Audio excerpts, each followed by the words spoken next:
good, YouTube? I'm back with another video. We watching some conspiracies with Internet City, but conspiracies that are true. Yeah, we watching some real shit. Real shit. Black Hoodie, let's go. Conspiracy theory. Make sure you smoke some weed up, roll some up. I've been smoking too much yesterday. I made like 14 videos, and I usually make a video every time I smoke, so y'all can smoke with me. So all niggas be rolling up. You feel me? I gotta start growing my own shit. I tried growing my own weed one time. It ain't work out for me. I can put videos on here and me starting. I'm gonna restart that series. Now I just gotta find the time to do it, y'all. I've been busy, man. I got a lot of stuff going on. I got an auto shop. I got an auto shop about to open up. I'm about to redo this landscaping. I got a lot of shit coming. Y'all about to see y'all 2026 niggas up. Let's get to this video though. It turned out to be true. Missing Japanese citizens. Starting out like this. One night in June 1978, a 22-year-old single mother of two kids named Yaiko Taguchi was working her usual shift in... If I remember correctly, they were kidnapped by Koreans. Tokyo, Japan's cabaret Hollywood. After finishing her shift right at around midnight, Yaiko left the cabaret through the front door and was never seen again. At first, nobody thought that anything serious had happened to Yaiko. In fact, several years later, her manager was questioned, and he claims that everyone thought she had quit when she failed to show up. Okay. At around that time, there had been rumors going around that several North Korean spies were working undercover in Japan, looking to abduct innocent citizens and hold them as hostages back in North Korea. That's crazy. However, this was seen by the Japanese government as nothing more than a conspiracy theory that couldn't possibly be true. Sadly, the missing case of Yaiko went cold, and it wasn't until almost a decade later that a clue to her whereabouts emerged following a disturbing chain of events. In November 1987, as South Korea was preparing to host the Olympics in the capital city of Seoul, a Korean Airlines plane blew up in mid-air as it was flying over the Andaman Sea, taking the lives of 115 innocent people.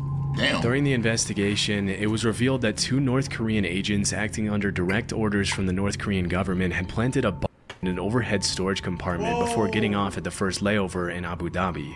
Wow. Whoa, that's act of war. That's a major act of war. God, that's evil. And got off at the layover? As the authorities were closing in on the two suspects, one of them took his life with a cyanide-laced cigarette, but the South Korean government was able to arrest the other agent responsible for the attack. During her interrogation, it was revealed that she had been training for that mission for 6 years. It was her. And Oh, that it's for her. 3 of them, she had been paired with Yaiko Taguchi, who had taught her how to speak and act like a Japanese woman so she could fly under the radar. As it was later revealed, Yaiko wasn't the only woman who had been kidnapped by the North Korean government. As of today, They kidnapped that make, to be honest, it's fucked up, but that's a good strategy. You kidnap Japanese women, then you pretty much brainwash them. You send them back to Japan. They're not going to be noticed because they're Japanese, and they got records in Japan, so they're not going to be undercover secret agent spies. And you brainwash them. Nobody going to think of them. Nobody going to think of them, or nobody going to suspect them. That's crazy. 17 Japanese citizens That's have act of been war. officially confirmed by the Japanese government as having been abducted by North Korea from 1977 to 1983. Disturbingly, a lot of them were shamelessly kidnapped in the middle of the day and thrown on a boat to North Korea. You might think that the victims were involved in something shady that put them on the North Korean government's radar, but the Nice investigations randoms. actually suggest that most of them were average citizens who It's just randoms. happened to be at the wrong place at the wrong time. Which is crazy. One woman was captured while she was walking to a knitting class, and 2 others were kidnapped on a vacation to Europe. Another one, a 13-year-old girl, was taken as she was walking back home from school. Some of these victims were kidnapped for identity theft purposes, while others, like Yaiko, were forcefully brought to North Korea to teach the Japanese language and culture to North Korean spies. After the kidnappings were confirmed beyond the shadow of a doubt, the North Korean government had no choice but to come forward and apologize. Apologize? Only 5 of the 17 kidnapping victims were still alive. What? Over the next few years, the North Korean government... Bro. Nigga, apologize. Nigga, we're going to war. What, you got spies here? You killing my bro? Nigga, we're going to war. What do you mean? We're going to war. Government's out here doing like real mess up stuff like that. Yeah. Yeah, nigga, I know we're doing shit. I know the America doing shit like that. I know for a fact we're kidnapping or we're hostage other people from other countries and having them teach our spies and shit how to blend in their country. And I guarantee you there's a lot of Americans getting kidnapped in other countries doing the same shit. Show is. Men would send what they would claim to be the cremated remains of some of the deceased victims back to Japan. Nah, that's nuts. However, as DNA testing would quickly reveal, pretty much all of the remains were fake, leading the Japanese government to believe that many more of the kidnapping victims were still alive. To this day, the North Korean government has stuck to its story, claiming that there were only 13 kidnapping victims and that the ones who were still alive were sent back safely to Japan. Shockingly, while the Japanese government has officially confirmed 17 kidnappings, the list of potential victims suggests that the true number could be as high as 800. What? Sadly, given the current... But I believe that because there's no way you've been doing this, you've been kidnapping for this many years, bro. And you only got 17 people out of like, I think 4 to 5 years? You only got 17 people?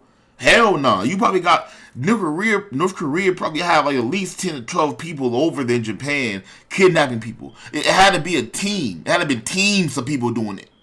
Because you can't, one person cannot keep kidnapping and transferring back and forth. One person just not going to do it. You need a team for that shit. It's way more than 17. The true number could be as high as 800. It's way more, bro. 800? Boy, it was treacherous. Sadly, especially back at that time where like the internet wasn't there, data wasn't really there, majority of communications was face to face or writing a letter. It wasn't a phone call or a tracker or a GPS. It wasn't a FaceTime. There wasn't cameras everywhere. It was literally nothing like that. It was literally nothing like that at all back at that time. That's why everybody was outside all the time and they didn't get home until street lights and shit, and outside with more playful kids would go outside and play. They'd go like 4 hours, they go about 2 towns away and then ride their bikes all the way back home. Now kids nowadays got Dracos and Blinkies and Switches and a bunch of YNs. Like, bunch of YN niggas. Political situation, it's unlikely we'll ever see the full extent of these abductions or see the North Korean government. Got Dracos and Blinkies and shit. Hellcats, Durangos, Like a Mustangs. Oh no. Yee. Big trucks on wheels. Yee. Ski mask. Before it even. Down with the colors. For its horrific crimes. Texas was feeling down with the colors. Heart attack gun. Back in the 70s, a journalist named Seymour Hersh published an article in the New York Times in which he accused the CIA of several assassination attempts on both foreign... Have we seen this? I think it's the same stories, information. Yeah. It might be the same information. Because this is the dart gun, right? Mm-hmm. And American politicians who they considered to be anti-war dissidents. Due to these allegations, the U.S. Senate put the CIA under investigation for alleged covert action abuses, which resulted in the release of 14 reports on major abuses committed by the CIA, FBI, and NSA. The majority of the reports included accusations of crimes such as opening and resealing U.S. citizens' private mail for several years and illegally surveilling Black Power activists. Although these claims are obviously pretty serious, they paled in comparison to one particular accusation, or conspiracy theory, which alleged that the CIA had developed a pistol that could fire a poison dart over 300 feet, take a person's life, and leave absolutely no trace as to the cause of death. Wow. As it was later revealed... the CIA been doing, boy... Bro, nigga, America been doing some dirty shit. Hey, don't come at me, bro. I only know what's public information, but... shit. Y'all was treacherous too. This theory turned out to be true, and the development of the poison dart gun was just one part of the program called MK Naomi, through which the CIA had sought to develop weapons for biological warfare. In 1975, William Colby, the CIA director at the time, had to testify in front of the committee that was investigating the agency. During questioning, he claimed that the CIA had developed a host of biological weapons as part of a plan to eliminate German leaders during World War II, but that their research had continued until well after the war. He also mentioned that the poison dart gun was almost completely silent on account of the battery that was housed inside the handle, and that it had been specifically designed for the target to feel nothing more than a mosquito bite when the dart struck. Interestingly, the agency had used a specific shellfish toxin to make it impossible for anyone to know what the cause of death was, leading forensic pathologists to believe that the victim had suffered an inexplicable heart attack. It wouldn't help pathologists that the dart was designed to melt inside the body so that it only left a small red mark where it entered the victim. When asked if the heart attack gun, as it was nicknamed, was ever used on anyone, the director alleged that it had only been used for experiments and that there were no records of actual use. As part of the investigation, the CIA had to hand over the gun to the committee, and there are some pretty wild pictures of the committee members analyzing the gun as William Colby answers their questions about it. Normally, you'd expect to see something like the heart attack. They definitely had another one. Boy, That wasn't another one. They giving that up. boy, Ain't get that shit up. No. boy, man. They got that in a vault somewhere. Gun in a spy movie, and it's pretty wild to think that if they hadn't put it under investigation, they would have probably gotten away with using it for who knows what purposes. It's also pretty crazy to think that if that's the kind of stuff they were developing back in the 70s, imagine the kind of technology they have their hands on Right now today. Disturbing- Yeah, that's what I'm saying now. I'm like, bro, they're making advanced technology way back then. And y'all don't think we have crazy shit now? Like, niggas talk about going to space and Space War, SpaceX, nigga, we got lasers up there. We have lasers and shit. Like, there's space wars and like there's like a war. There's an advanced technology war that just don't be talked about. That's all it is. It's like there's a bunch of like advanced wars, little small conflicts that's going on between the nations, the largest nations, the 3 nations, and we just don't talk about it. We get information about like Civil War, where the people see the regular war, ground war. We see helicopters a little bit, some tanks, but we don't see like actual like, okay, yeah, this is advanced technical war. Like, this is advanced hacking and certain technology, certain planes. Nah, they don't explain all that shit. They keep it secret. The hearing Until was the only years time later. the heart attack gun was ever shown publicly, and to this day, it remains Like the 70s, bro. Look how big that fucking gun is. Look how big it is. So like, if somebody was to pull that gun out, it's obvious as shit. You have to be hidden with that bitch or in a distance with that shit. But that's the 70s though.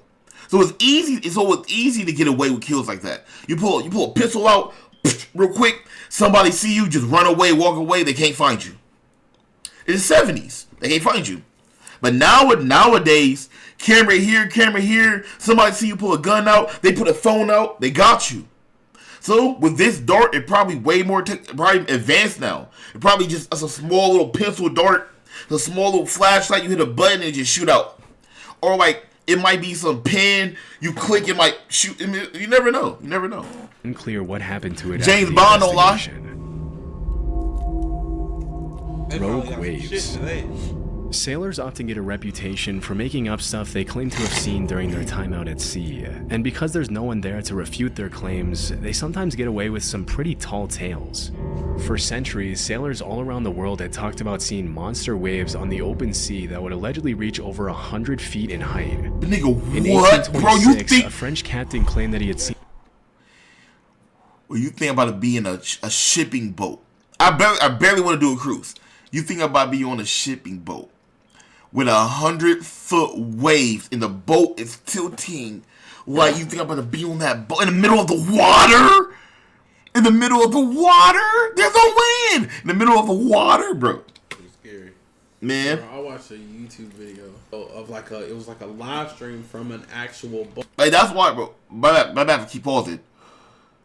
But that's why, bro, the slave route was so incredibly dangerous, bro, because it's a bunch of small wooden vessels that don't have good GPS, no weather technology, and niggas are chained down, neck down, body down, chained to the ground, being smacked by 100-foot waves, being sunken and shit. And they can't swim away, they just drowning. They just die. That's why American slavery is so crazy. But yet every country has slaves for sure. But it wasn't to the point of like that like that. It wasn't like, bro, you're really traveling over treacherous waters to capture these people, chain them neck down to travel back across treacherous waters. Just enslavement. Enslave your own people from Europe. When y'all came from Europe and y'all came over there, Christopher Columbus and got kicked out of Europe. He came to South America. He landed in South America, but his crew landed in North America. Nigga, enslave your people. Bring people over from Europe and enslave them. Don't enslave other people. Like, what the hell? Enslave your own. Old. That mug was angled up a wave. And it wasn't one of them. It wasn't like the fishing boats. It was a big ass container. Tankers. Remember we seen one doing this? Yeah. Bro, a cargo ship doing this. Ocean is crazy, bro. There's so many cargo is lost, bro, in the In ocean. a 108-foot tall wave in the Indian Ocean. Even though he had 3 sailors with him who backed up his claims, when he came back to the mainland, he was publicly ridiculed by the scientific community, as it was widely believed that it was impossible for a wave to be higher than 30 feet tall. What? For a long while after that, dozens of people continued to claim sightings of these monstrous waves in the middle of the ocean. But with no real evidence other than eyewitness testimonies, the existence of these waves fell into the urban legend or conspiracy theory category. In the 80s and early 90s, the Draupner platform was set up in the North Sea off the coast of Norway to extract natural gas. Oh yeah. As Fucking Wave game. In another video, it was one of the smaller oil rigs. Mm-hmm. Over the top, fool. To the whole rig out. And them things To the whole rig out. They're bro. huge. Like a fall from this one, It's cement. you might get crippled. Nah, if you was to fall from like anywhere up here, right there, this area right here, especially up there, right here, shit, even maybe right here, even maybe right there, it most likely gonna feel like concrete hitting that water. It most likely gonna die. Yeah. Fall from the regular ones. A diver could do it. But the No, huge ones, even a diver. Dead to rights. part of the protocol that was carried out to see if the platform was stable enough to withstand the rough seas, a wave height recorder was installed on the platform. Okay. On New Year's Day in 1995, the sensor recorded an 84-foot tall wave, which served as the first real piece of evidence for the existence of rogue waves. After this incident, a lot of people started wondering how many of the sailors from previous centuries had been telling the truth. telling the truth, bro. What's more disturbing than that is that there were probably hundreds of disappeared sailors from all around the world who had come across a rogue wave, also known as a monster wave or a freak wave.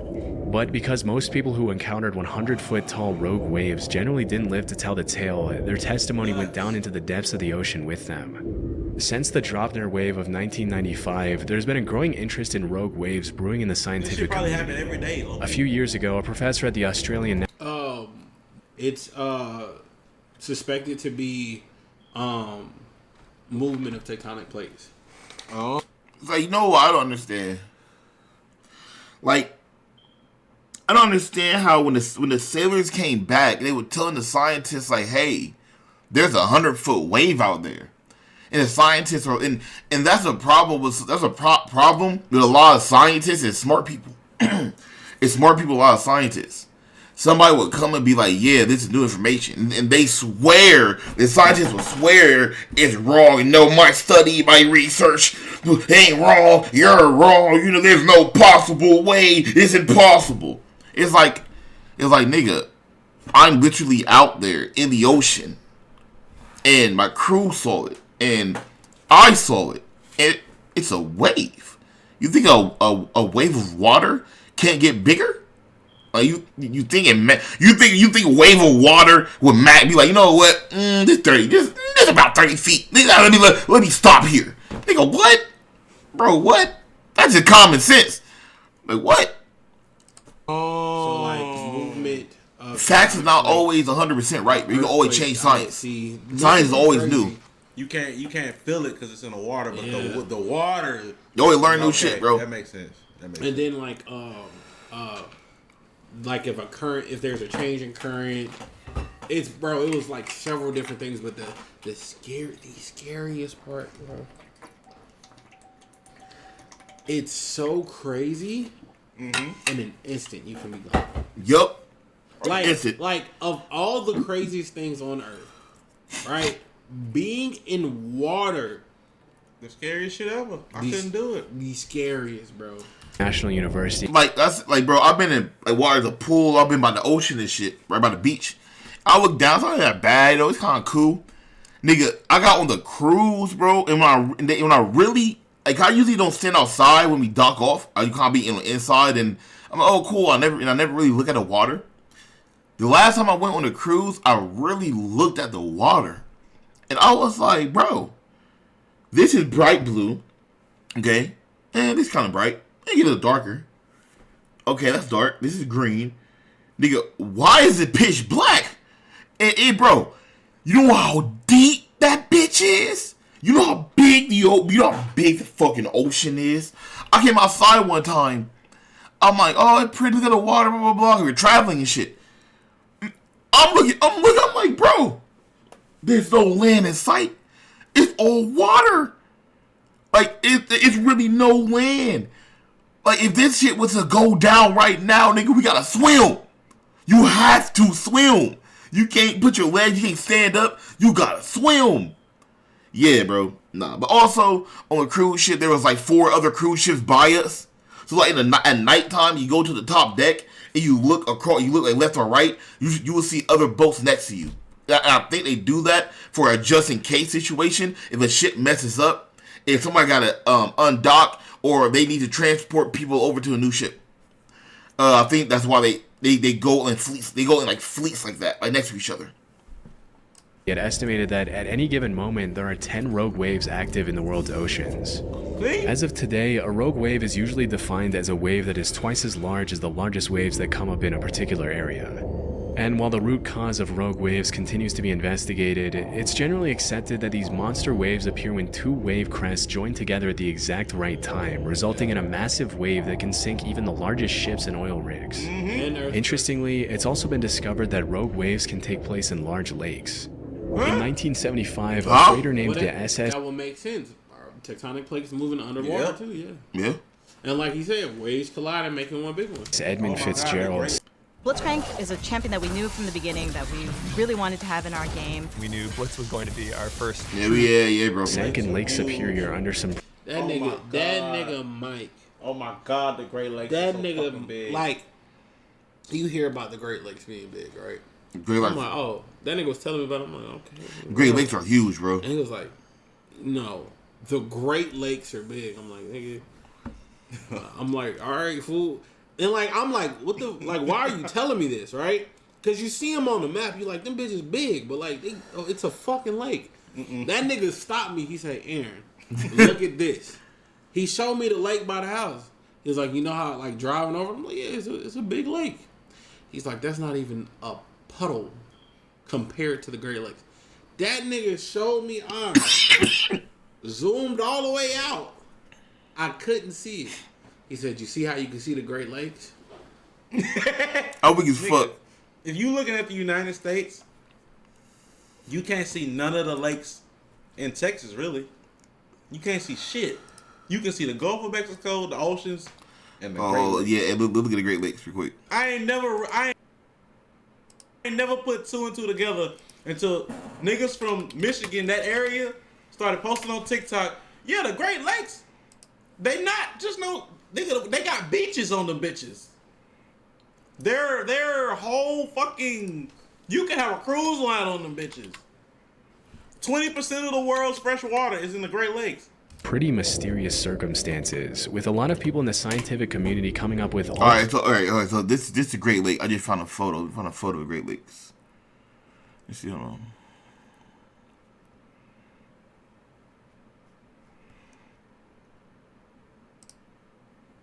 Oh, yeah, I got one here. All right. This Great Lake? This one.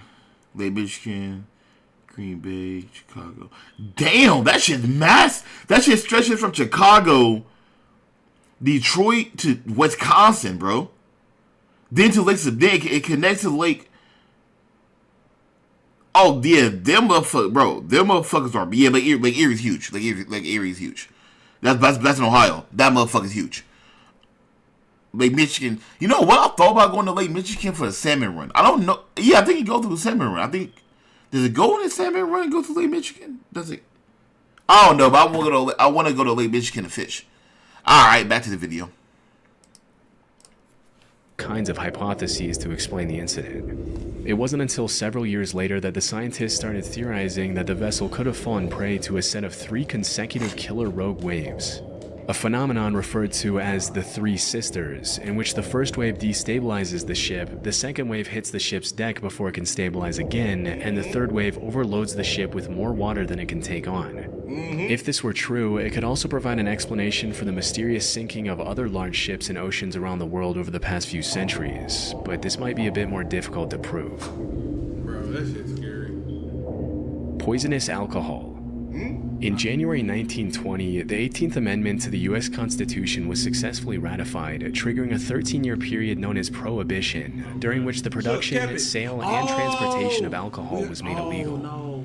During this period, the government enforced some pretty strict measures to prevent bootlegging of alcohol, which made the alcohol black market flourish like crazy. It was pretty much a playground for the mafia, in which the government would raid one bar and another one would crop up in just a few days' time. While all of this was happening, there were some pretty messed up rumors floating around that the US government was taking extreme measures to make sure people weren't consuming alcohol. These included allegations that the government was intentionally poisoning alcohol to make people who consumed it sick. For a while, this remained something of a conspiracy theory, but things took a turn pretty quickly on New Year's Day 1927 when 41 people died from alcohol poisoning at New York's Bellevue Hospital. Disturbingly, the autopsies revealed that a lot of the victims had been drinking industrial methanol, otherwise known as wood alcohol, which can be fatal even at low doses. It turns out that the government had forced companies to denature industrial alcohol to make it undrinkable since 1906, which was far before Prohibition. But when the crackdown on alcohol started, the government ordered these companies to add quinine, methyl alcohol, and other toxic chemicals to discourage people from drinking it. Their reasoning was that if black market dealers knew their alcohol had been poisoned, they wouldn't dare distribute it knowing how dangerous it would be for their customers to consume. I guess they forgot to factor in that the demand for alcohol at the time was absolutely insane, and that black market dealers didn't care who lived or died from consuming their product. Money. It wasn't until It's like drug dealers. They don't give a damn. September 1933, 6 years after the Bellevue incident, that the federal government finally toned down their abstinence from alcohol policies. But by then, thousands of Americans had already been poisoned with contaminated alcohol. Gorillas. It's crazy that they went ahead and gave in. Gorillas. But it's crazy they went ahead and gave in to it. And that shit is some of the worst shit we got. It just happened to be legal. I think this is about the gorillas with weapons. Oh. Nowadays, there's really nothing too shocking about seeing a gorilla in a zoo or on TV, but there was once a time when gorillas were considered to be in the same category as the chupacabra, the Jersey Devil, Bigfoot, and the Loch Ness Monster. Really? I was able to find that up until a couple of centuries ago, gorillas were considered cryptids, which are animals that are believed by some to exist somewhere in the wild, but whose existence has never been proven. Because technology wasn't, you couldn't see pictures of them. Yeah. With most of these creatures, alleged sightings often turn out to be hoaxes, but obviously in the case of gorillas, what were once just rumors turned out to be true. Western explorers wouldn't come across a gorilla until around the 1500s, when an English explorer named Andrew Battelle was captured by the Portuguese off the coast of West Africa. While he was held captive on the mainland, Battelle described these disturbing, giant, ape-like creatures that would occasionally prowl around his campfire, but because he had never seen a similar creature before, he described them more as monsters than as animals. Battelle's description sent the rest of the world into what we can only call a gorilla frenzy, with all kinds of rumors being spread about these allegedly bloodthirsty, dangerous creatures living in exotic parts of the world. Over the next They do look menacing as hell, though. They do look crazy. Bro, Fuck, it's they look scary scary. as hell. I can only imagine that time of not knowing what they are. Look at the bubonic plague, the black death, red death, all the deaths out there. You know what I'm saying? Like picture not knowing, like you don't know what fucking gorilla is at all, like a silverback, and you look at it, you know how white girls be, or they just want to, hey, and want to smile and shit.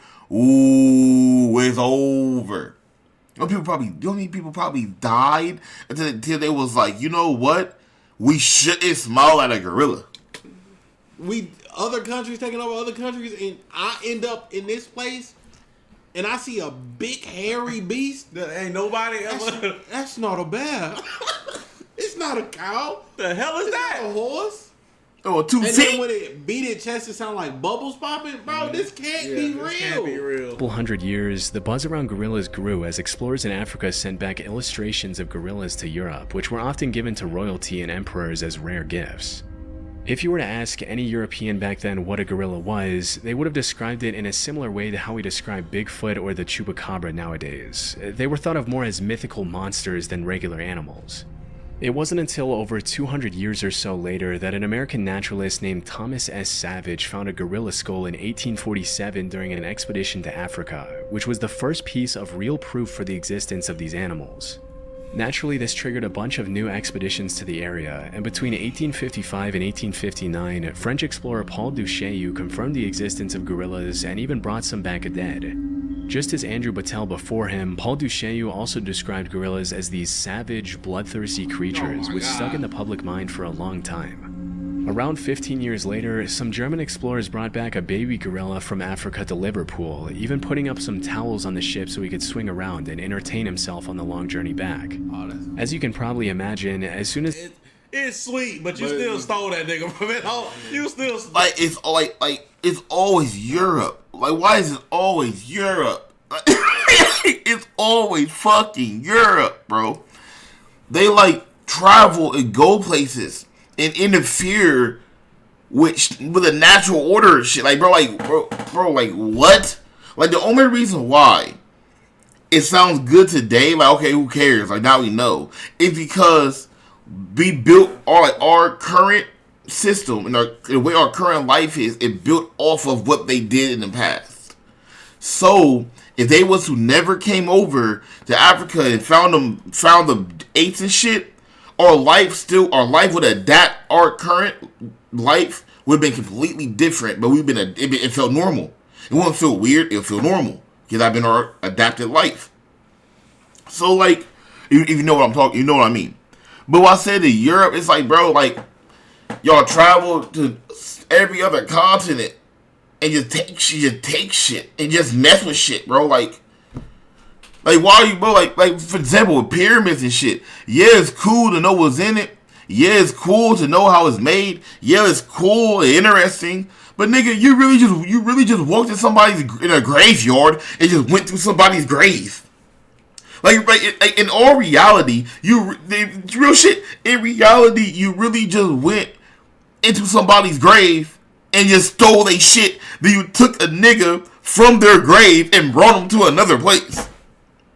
That's illegal. That's illegal. So if I go to a graveyard right now, dig up somebody, just start digging some shit, then grab all their jewels and clothing. Oh, this is cool. Throw them above my shoulders, grab the body, throw that bitch in a box, and leave. I'm going to jail. I'm going directly to jail. But y'all can do it though. Y'all can go in a nigga pyramid, break in that bitch, almost die of booby traps, just saying don't come in here. It's literally saying don't come in here. You'll explore and take shit. And just say, you know what, if for research. Research. Hey, come on, European. Come on, Europe. Like, Europeans, bro. Come on now. Swipe that nigga, bro. As the ship arrived back in Liverpool, people started flocking around the hotel where the gorilla was allegedly being kept to catch a glimpse of the once mythical creature.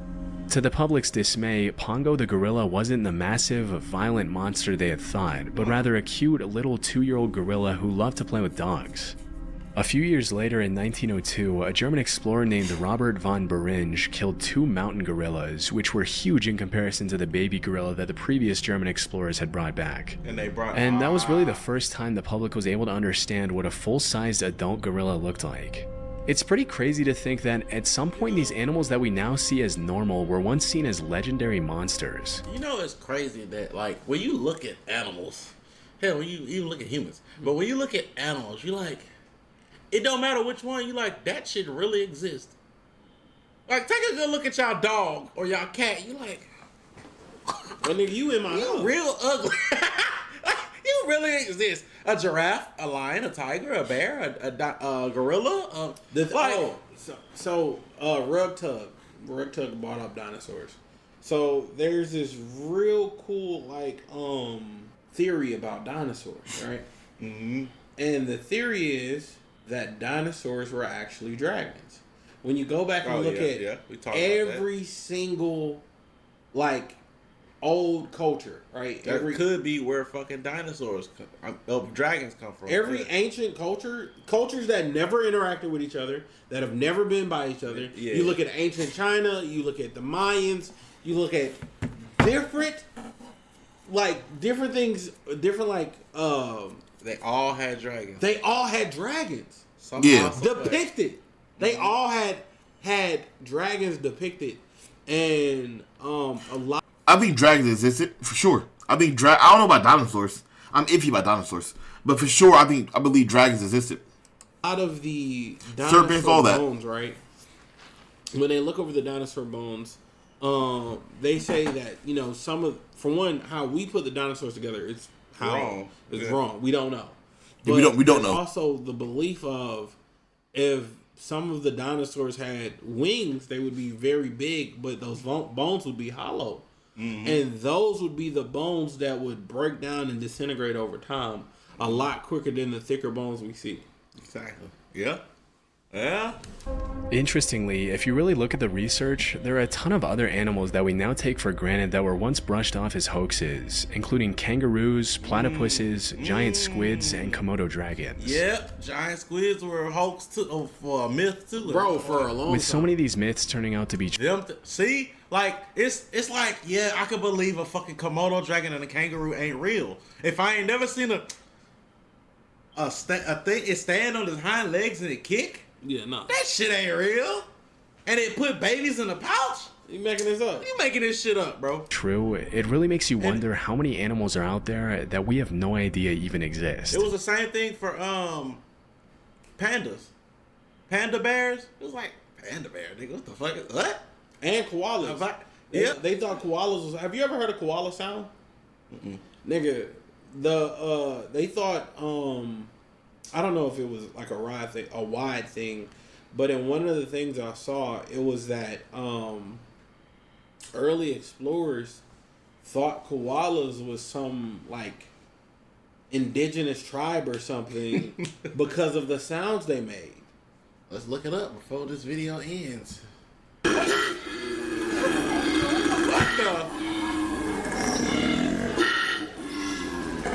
the last thing I expected.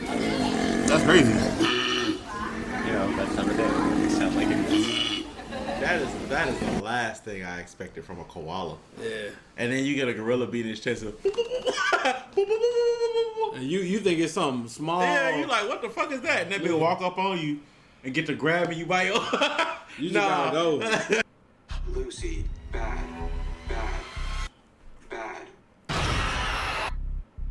At Olive Garden, we're all about more craveable classics and more made-from-scratch sauces, which begs the question. Like, W video, y'all. W video. We got TikTok strain.